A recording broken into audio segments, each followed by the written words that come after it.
Just vibe.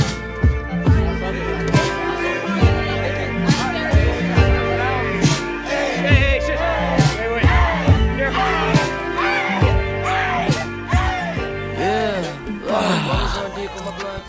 Team, we are live. Welcome back to At the Table. Today we have a very special episode. We're going to be going through the learnings of 2025. And to be honest, I recorded this episode last week and was trying to be a little bit more relatable. So I recorded it with my phone as the mic.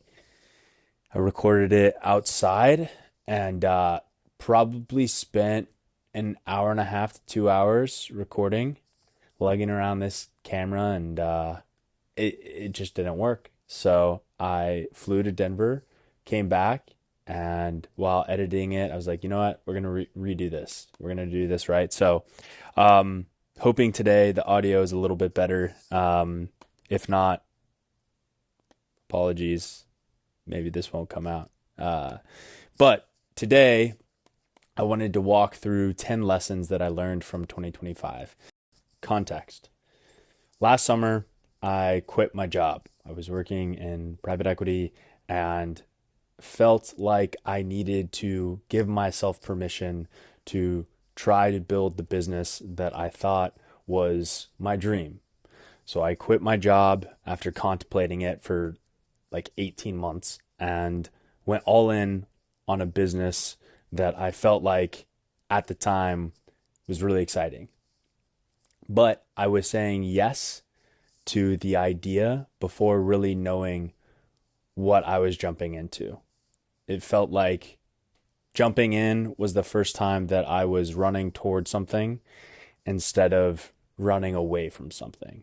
And I'll touch on this in a little bit, but running away from failure versus running towards something that I felt like was my true purpose.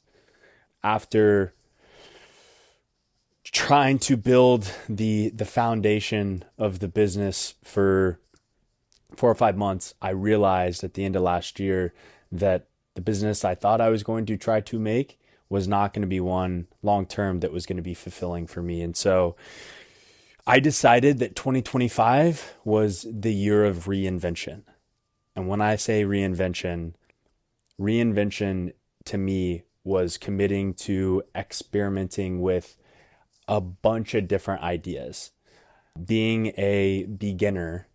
And I knew this was going to be hard, but it absolutely, most definitely was the most challenging year of my life. And I'm going to preface this whole conversation with this comes with a lot of privilege, and I understand that I am very lucky and I am grateful for the opportunities that I've had, the people in my life, the community, my family. But at the same time, like, this was an experience that I think is important to say because I'm seeing two types of content in the world today. One elicits envy. My life is dope, which kind of implies your life isn't as dope. And then the second, which is genuine to the human experience. It inspires, it educates, it encourages people to get off their phone and to go live their life. And I have had my fair share at both of those two types of content, probably the former more than I would like. But in moving forward with these videos and with my content just in general, I want to contribute in a healthy way that encourages more creativity, more adventure, and something that is like true to my own experience and not bullshit, which is like what I've consumed the last few years and also what I've contributed to. So context ahead of these lessons. So I started off the year and I said, I am going to try as many different things creatively and business wise that I could wrap my arms around. And once I felt like I found the thing, I would jump all in, because a consistent message I see with people that are successful is they focus on one thing and they focus on it for a long time. And I'm with that. Like, I am so down to focus on one thing. My problem was I was not sure what that thing was. And so I gave myself permission in 2025 to experiment. So I tried building an event agency, creatively producing, filmmaking, podcasting, painting, film photography, talent management, and a bunch of other micro things in between that ultimately was me walking back down the mountain and looking up at these paths and realizing I don't have the skills to really be good at this, and it's just going to take a lot of work. And I decided that I was okay with that. But what I didn't realize is how challenging that would be. The fact that when you are a beginner and you are failing in front of friends, your community, family, past coworkers, what up, fam? Reinvention is not romantic. It is extremely humbling. And for me, I think that was a good thing. And I'm still on the path to figuring this out, but I did have some learnings that I wanted to share. And before I do share those, I wanted to talk about this analogy that helped compare my relationship to social media while being in this place of trying a lot of different things and being insecure in ways about being a beginner and not having the tools or resources that other people that have been doing this for a long time had. So this analogy might sound extreme, and in ways it was. I realized through this that comparison is the thief of joy, which I've heard several times from other people. But in this place in particular, I found myself struggling with it. So I want you to imagine you are a driver in an F1 race, okay? Could be any car race, but F1 just for ease. Now, the gun goes off and you look to your left and you look to your right and you see cars ripping 0 to 60 in 3 seconds, smoke just in your face. And you realize, I don't have the right tires on my car. And so you could try to just push through, but you deep down know that the right tires are not on your car. And so you're like, all right, I'm going to try different tires. And so you're thinking through how to optimize those tires, and you might try a couple different pairs on. And meanwhile, these cars are just absolutely ripping, and they come back around and they get to the point where they're lapping you, and they might even stop and say, hey, like, how are you doing? And you're just like, in your own mind, God dang it, like, I need to find the right tires. And that's what this year felt like. Now, social media, in this place of trying different things and being like relatively insecure about it, was like having surround sound LED screens all around my car and just getting updates on how sick everyone's tires were, how much progress they had made, milestones that they were getting. And I looked at these people that I, like, in a lot of cases, love and respect and admire, and they were just consistently showing up doing the same thing. And hearing those updates was like, shit, maybe I need to be using the same tires as them. And you try the same tires, you're like, it just doesn't feel right. And so at times, and when I was at my worst, seeing updates from other people that I would want to support and that I do support would just leave me in this place of like self-doubt and like draining my own energy and my ambition for finding that thing. And it was because of just like this insecure comparison. And for me, it was uh it was real work because I hadn't had that happen before. And so yeah, I realized that a lot of times like I was consuming a fictitious life of everyone else and also sharing that in ways. And so my goal, one, in starting this podcast was to open up about like my reality with that. But I think that comparison can also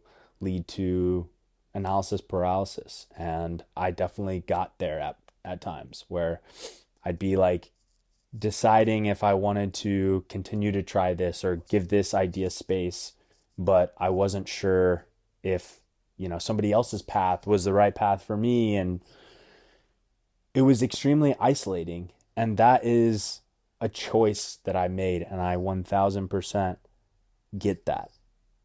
But my point in sharing this story is like, I think social media, for me at least, was not healthy. And I had to create boundaries for myself until I got out of that place where I could leave these apps feeling better about myself or being inspired or educated or encouraged to go live the life that I want to live versus like feeling less than after looking at these things. So another analogy that is not unique to me was like imagining a crab or like a lobster. I think it's a crab, but part of this work was shedding my shell at the bottom of the ocean and having this idea that there was potentially another shell that fit better that I could grow into,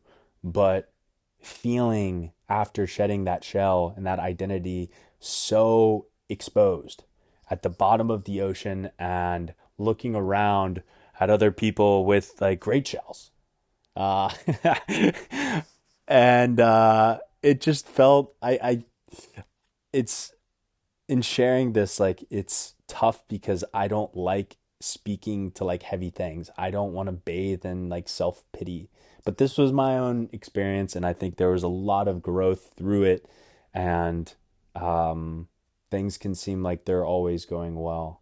But if you don't have self-love and you don't have a place that you feel grounded in, that's challenging. So the year of reinvention absolutely kicked my ass. But we lived to tell the story, and here are 10 lessons coming out of 2025 that may or may not help you, but were my lived experience. So here we go. First one, action is the antidote to anxiety. Throughout this process, I wanted certainty. I wanted reassurance and validation that the path was the right path. But clarity does not come before faith and before movement. It comes as you step. And that was part of my problem, was like seeing this fog, and when I would pull my head up, not knowing which way to go, but realizing that if I just looked down at my feet and took one step forward, that would help me guide the next step and the next step. If you are going to drive from New York City to Kansas City, you can't see the whole distance. Say you're driving at night. All you can see is the headlights in front of you. And you trust if you follow those headlights and you're going in the right direction, 15 hours later, you will end up in Kansas City. But if you think you will see the whole path in front of you, it's a fool's errand. And that was something I caught myself in many times. Anxiously thinking about my next step just led me back to this analysis paralysis. But when I tried new tires, that ultimately led me to a place that I started to gain slow momentum. And all of these different iterations and many experiments helped push me along and allowed me to gather more information. Lesson number 2, there is no competition. There is no start line and there is no finish line. There are no cars on my racetrack, just mine and the path that I'm on. And maybe I'm competing against the highest version of myself, but the moment you get caught in comparing your trajectory and other people's trajectory, although sometimes a good source of inspiration for me just led to misery. Number 3, using intuition as a compass. Time and time again, when I tried to grip my decisions very, very tightly, that never worked. But when I followed my curiosity and really felt into my intuition, there was times where I started to see patterns or different things come my way that maybe otherwise I wouldn't have. So for me, following that curiosity, big signal. When the path disappears in front of you, you know you're on your hero's journey. Avoidance was also a signal that I used to follow. A lot of times I felt massive resistance to one or two things, and I began to understand that that was something that I needed to recognize. Stephen Pressfield, War of Art, talks about this, but something that I am still trying to cultivate in everyday life, using intuition as a compass. Number 4, crowdsourcing. We do not crowdsource opinions. This is something that I fell victim to several times. Trusting your own intuition instead of asking for other people's permission or asking for different thoughts on things just leads you back to the average. It leads you back to what everyone else is looking for. The best craft or art is when people follow their own light and follow whatever it is that makes them unique. The more you start to incorporate what you think other people want you to do, the more it brings you back to the average. And if you want to do something great, you cannot be average. Number 5, indecision. Sam Parr said this on My First Million, but if you want to live a miserable life, don't make decisions. Be indecisive constantly. This was a big one for me. In this place of testing out different ideas and trying different experiments, there were things that went well, and then there were also things that didn't go well. And so I felt like I was constantly in this place of, should I continue to do this? Blah, blah, blah. What helped was giving myself exploding timelines. So for instance, we were going to record 20 episodes of the podcast. I put my head down, got that done, and at the end of 20, reassessed. But when I did not do that, it led to extreme indecision. And for me, that was miserable. One of my friends, Julie, had a great nugget of wisdom where she said there are times to strategize and pull your head up to reconsider, and there are times to put your head down and work on the strategy. And in business, like, you separate into quarters, so you have 4 natural moments throughout the year where you can pick your head up and rethink things.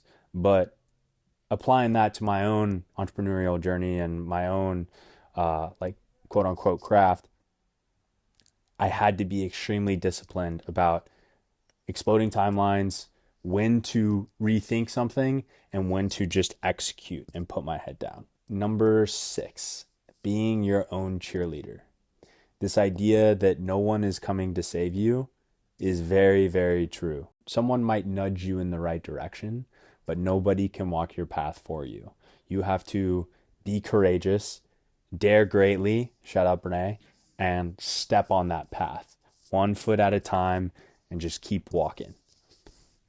There were times that I felt like life was happening to me, but when I showed up for myself, when I had self-love, when I had real confidence, life was coming from me. I wasn't, I felt like there was more agency.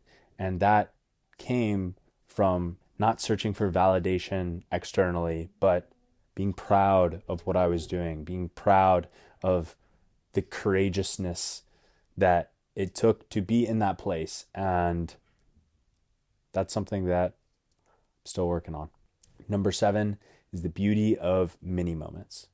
Mini moments are simple moments throughout the day that if you aren't thinking about, just pass. And so it's this practice of sinking into the present moment and observing small moments as they occur. And this came out of my 10-day Vipassana and seeing these men that before we had started the 10-day journey, I looked at and I was like, this is a finance bro that's 80 and kind of, quite frankly, a dick. By the end of 10 days, I saw that same man picking up flowers in nature. And what I learned to realize about these small moments is if I wait for outcomes or I wait to really celebrate something, like that moment might never come. And so what I'm trying to do is train myself to really appreciate the mini moments, appreciate my daily coffee with my journal session, or appreciate someone saying good morning to me, or appreciate my family, staying in my 200 square foot apartment all together and sleeping on the floor and couch, but like embracing that. Many moments are fleeting, but if you learn to observe them, tip top. I have a story I wanted to share that actually happened last year when I was still working in finance, but I was going into the office and every day you had to scan your ID card to get into the building. And for some reason, I had lost my card, probably forgot it or something stupid. But I went to the front desk, and at this point in time, I think I was listening to a podcast. So I had my earphones in, I shared my name, was kind of looking at my phone. I grabbed the pass and I went upstairs. And on my way upstairs, I was thinking to myself, like, that was like, I kind of came off like a jerk there. Like, this lady handed me my card with a smile on her face. I had my earphones in, completely distracted. Maybe I said thank you, but I didn't mean it. And so the next day, I had my new ID card, but I was like, you know what? I'm going to go get a temporary pass and just do my best to try to show up in this interaction. And so I walked to the front desk and I said, hello, my name's Luke. What's your name? Her name was Cece. We ended up talking for 5 minutes and it was beautiful. She brought a huge joy into my day. And so the next day, instead of just scanning my car, I went to go get a temporary pass. And every time I went into the office from there on out, another like 4 or 5 months, I would go say hi to Cece and we would chop it up. Cece, I found out, was a gospel singer and touring the world to sing, and eventually like became good enough friends where I put her in touch with my friend Lando, that's an artist. They collaborated on work, and Cece is still somebody that is in our life. And the reason I say that is because it was so easy for me to live in this distracted place, be in my own world. But when I took a second to really sit with how I was showing up, it's like, I don't want to be that guy. I want to be the guy that's like bringing joy into somebody's day. And when I was back home, a conversation starter at our family dinner was the best compliment you've ever received. And I'm not saying this to toot my horn, but to give the weight of the story, the biggest compliment that has stuck with me through time was Cece, one of my last days of working in the office, looked at me and said, Luke, you're like sunshine. And I never forgot that because it was something that was so easy for me to overlook. And by the grace of God, I caught myself in that moment, but there have been hundreds of other times where I haven't. But when I focus on the mini moments and I truly show up the way I know I can show up, the most beautiful moments come from those interactions. So, shout out CC. Lesson number 8, the power of family and community. So, like I mentioned, I isolated myself in a lot of ways this year while I was trying to figure it out. And I leaned on family a lot. But one of the core lessons that came through for me was feeling like I had a lot of just surface level friendships and craving to have those deeper connections where I could be extremely honest and dive deep quickly with people. And um, I had so many people show up for me during this time that um, I will never forget. And that goes to show like the power of community. And as challenging of a year as it was, that was just such a beautiful highlight because I felt like through these challenges, my relationships grew deeper. And I think that's also just part of like the human experience, you know? It almost feels like my character developed because of these challenges. And a lot of times that character development came from other people and their contribution or mirroring of what I was saying or like going through and just holding space during that time. Lesson number 9, the rock bottom elevator. So this is from Rich Roll and I think comes from AA. But when I felt like I was spiraling, it felt like I was going down this elevator shaft and stopping on each floor. And we, as a human, maintain the right to step off that elevator on any given floor. But sometimes we let ourselves spiral and just keep going down and down and down. And I feel like I hit my rock bottom. In reality, it was just a perspective shift. And that sounds like simple and stupid. But I'm still like, I just got fed up. I think it was like this idea of like life was coming at me versus life was coming from me. And deciding that I was going to choose failure over perception and really sink my teeth into what I was doing and take pride in what I was doing. Like people talk about abundance, but I think for me it was shifting towards like this feeling of immense gratitude for the opportunity and for just trying to feel the gratitude. It helped having constant reminders that it wasn't just about me. It was a broader mission of service and that this path is unfolding the exact way that it's supposed to. Broader message is as you're going down that elevator shaft, like we hold the power to step off the elevator at any point in time. Last but not least, we have shortcuts. There are no shortcuts. This, unfortunately, just takes time. It takes care, consistency, and time. I absolutely have a long ways to go. But I am proud of entering the arena and